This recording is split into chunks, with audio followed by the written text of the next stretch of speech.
யாழ்ப்பாணத்தில் அடுத்தடுத்து 4 சம்பவங்கள் பதிவாகி இருக்கின்றது.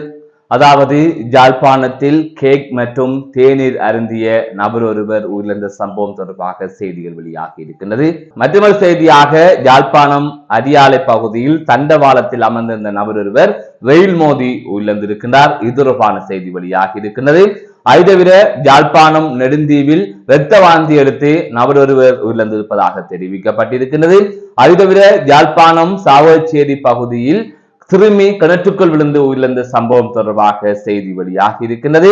மற்றொரு செய்தியாக மட்டக்களப்பிலே வைத்தியர் ஒருவர் விபத்தில் உயிரிழந்த சம்பவம் பெரும் சோகத்தை ஏற்படுத்தி இருக்கின்றது. நீண்ட காலமாக மக்களுக்கு சேவையாற்றி வந்த வைத்தியர் ஒருவர் உயிரிழந்த சம்பவம் அப்பகுதியிலே பெரும் சோகத்தை ஏற்படுத்தி இருக்கின்றது. இவை தொடர்பாகத்தான் இந்த செய்தி தொகுப்பிலே விரிவாக பார்க்க இருக்கின்றோம். அதற்கு முதல் ஜேகே ரிப்போர்ட் எனப்படுகின்ற இந்த யூடியூப் சேனலை சப்ஸ்கிரைப் செய்யாதவர்கள் சப்ஸ்கிரைப் செய்து கொள்ளுங்கள்.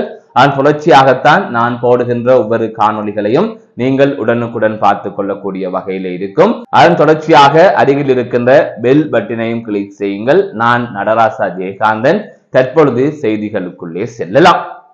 யாழ்ப்பாணத்தில் பெரும் சோகத்தை ஏற்படுத்திய சம்பவம் ஒன்று பதிவாகி இருக்கின்றது. யாழ்ப்பாணத்தில் வீட்டில் கேக் உண்டதன் பின்னர் தேநீர் அருந்திய இளைஞன் உயிரிழந்திருப்பதாக கூறப்பட்டிருக்கின்றது.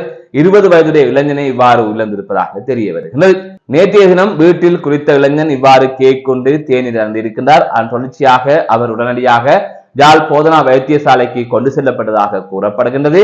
இந்த நிலையில்தான் அவர் உயிரிழந்திருப்பதாக தற்பொழுது செய்திகள் வெளியாகி இருக்கின்றது. யாழ்ப்பாணம் பழைய புகையிரத நிலைய வீதி கந்தர்மடம் பகுதியைச் சேர்ந்த இளைஞனே இவ்வாறு உயிரிழந்திருப்பதாக தற்பொழுது வெளியாக இருக்கின்ற செய்திகளிலே குறிப்பிடப்பட்டிருக்கின்றது. இந்த சம்பவம் அப்பகுதியிலே பெரும் சோகத்தை ஏற்படுத்தி இருக்கின்றது. மற்றொரு செய்தியாக யாழ்ப்பாணம் அரியாலை பகுதியில் ரயில் தண்டவாளத்தில் அமர்ந்திருந்த இளைஞன் ரயில் மோதி உயிரிழந்த சம்பவம் தொடர்பாக செய்திகள் வெளியாகி பெரும் துயரத்தை ஏற்படுத்தி இருக்கின்றது. குறித்த சம்பவம் நேற்றைய தினம் மாலை பதிவாகி இருக்கின்றது. இந்த சம்பவத்தில் யாழ்ப்பாணம் அரியாலை பகுதியைச் சேர்ந்த சுதாகரன் எனப்படுகின்ற 20 வயதுடைய இளைஞன் இவ்வாறு உயிரிழந்திருப்பதாக தெரிவிக்கப்பட்டிருக்கின்றது. புங்கன்குளம் புகையிரத நிலையத்திற்கு அருகிலே அவர் இவ்வாறு தண்டவாளத்தில் அமர்ந்திருக்கின்றார். அந்த சந்தர்ப்பத்தில் ரயில் பயணித்த நிலையிலே அவரை மோதி தள்ளியது. அதன் தொடர்ச்சியாக அவர் சம்பவ இடத்திலேயே உயிரிழந்ததாக தெரிவிக்கப்பட்டிருக்கின்றது. அவரது சடலம் மீதான மேலதிகமான விசாரணைகள் இடம்பெற்று வருவதாக கூறப்படுகின்றது. இவ்வாறு ரயில் தண்டவாளத்தில் அமர்ந்திருப்போர் அல்லது ரயில் தண்டவாளத்தில் நடப்பவர்கள், அதாவது அலட்சியமாக நடப்பவர்கள், தொலைபேசியை பார்த்து கொண்டு நடப்பவர்கள், தொலைபேசியை பேசிக்கொண்டு நடப்பவர்கள் அல்லது எதையாவது யோசித்துக் கொண்டு ரயில் தண்டவாளத்தில் நடப்பவர்கள் எல்லாம் பலர் இவ்வாறு விபத்திற்கு உள்ள சம்பவங்கள் தொடர்பாக தொடர்ந்து செய்திகள் வெளியாகிக் கொண்டுதான் இருக்கின்றது. அந்த வகையில் கொழும்பு வெள்ளவத்தை பகுதியில் இவ்வாறு அடிக்கடி சம்பவங்கள் பதிவாகும். அதே போலதான் தற்பொழுது யாழ்ப்பாணம் அரியாலை பகுதியிலும் இந்த சம்பவம் பதிவாகி இருக்கின்றது. எனவே மிக மிக எச்சரிக்கையாக இருங்கள். ரயில் தண்டவாளத்தில் நிற்பதோ அல்லது அதிலே அமர்ந்திருப்பதோ அல்லது அதிலே உறங்குவதோ இவ்வாறான வேலைகளில் ஈடுபடாதீர்கள். நீங்கள் எதிர்பார்க்காத சந்தர்ப்பத்தில் ரயில் வந்து உங்கள் மீது மோதி அதன் தொடர்ச்சியாக நீங்கள் உயிரிழக்க நேரிடலாம். அவ்வாறான சம்பவம் தான் இப்போது பதிவாகி இருக்கின்றது. மற்றொரு செய்தியாக யாழ்ப்பாணத்தில் இரத்த வாந்தி எடுத்த நபர் ஒருவர் சிகிச்சை பலனின்றி உயிரிழந்த சம்பவம் பெரும் துயரத்தை ஏற்படுத்தி இருக்கின்றது. இந்த சம்பவம் நேற்றைய தினம் பதிவாகி இருப்பதாக கூறப்படுகின்றது. கடந்த 15ஆம் தேதி முத்துலிங்கம் எனப்படுகின்ற முதியவர் ஒருவர் தனது வீட்டிலே, அதாவது நெடுந்தீவு பகுதியில் அமைந்திருக்கின்ற தனது வீட்டிலே இரத்த வாந்தி எடுத்திருக்கின்றார். அதன் தொடர்ச்சியாக அவர் உடனடியாக நெடுந்தீவு வைத்தியசாலைக்கு கொண்டு செல்லப்பட்டிருக்கின்றார். அதன் பின்னர் மேலதிக சிகிச்சைகளுக்காக யாழ் போதனா வைத்தியசாலைக்கு மாற்றப்படும் நிலையில் நேற்றைய தினம் அவர் யாழ் போதனா வைத்தியசாலையில் சிகிச்சை பலனின்றி உயிரிழந்திருப்பதாக தெரிவிக்கப்படுகின்றது. இவ்வாறு உயிரிழந்தவர் 62 வயது மதிக்கத்தக்க முத்துலிங்கம் என தெரிய வருகின்றது.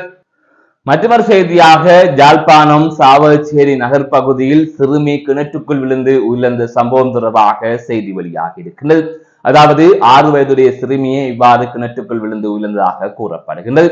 குறித்த சிறுமி நேற்றைய தினம் கிணற்றுக்கு மேலே மூடப்பட்டிருந்த வலையின் மீது இருந்து விளையாடி கொண்டிருக்கின்றார். அது தொடர்ச்சியாக அந்த வலை அறுந்து அந்த சிறுமி கிணற்றுக்குள் விழுந்ததாக கூறப்படுகின்றது. அது தொடர்ச்சியாகவே குறித்த சிறுமி உயிரிழந்ததாக தெரிவிக்கப்பட்டிருக்கின்றது. இது தொடர்பான விசாரணைகளை சாவச்சேரி போலீசார் மேற்கொண்டு வருவதாகவும் தெரிவிக்கப்பட்டிருக்கின்றது. இந்த சம்பவமும் அப்பகுதியிலே பெரும் துயரத்தை ஏற்படுத்தி இருக்கின்றது.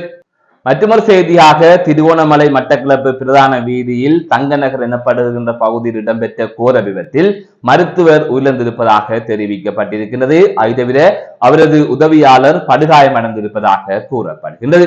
இந்த விபத்து நேற்றைய தினம் இரவு சம்பவித்திருக்கின்றது. முச்சக்கர வண்டி ஒன்றும் எரிபொருள் பவுசர் ஒன்றும் மோதியே இந்த விபத்து சம்பவித்திருப்பதாக கூறப்படுகின்றது. அதன் தொடர்ச்சியாகத்தான் முச்சக்கர வண்டியில் பயணித்த மருத்துவர் உயிரிழந்திருப்பதாக கூறப்படுகின்றது.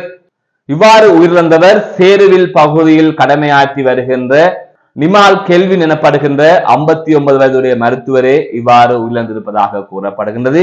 இந்த மருத்துவரின் உயிரிழப்பு என்பது அந்த பகுதியில் வாழுகின்ற மக்கள் மத்தியிலே பெரும் சோகத்தை ஏற்படுத்தி இருக்கின்றது. சிறந்த முறையில் மக்களுக்கான சேவையை வழங்கிய மருத்துவர் இவ்வாறு உயிரிழந்திருக்கின்றமையானது அந்த மக்களுக்கு மிகவும் ஒரு சோகமான நிலையை உருவாக்கி இருப்பதாக கூறப்படுகின்றது.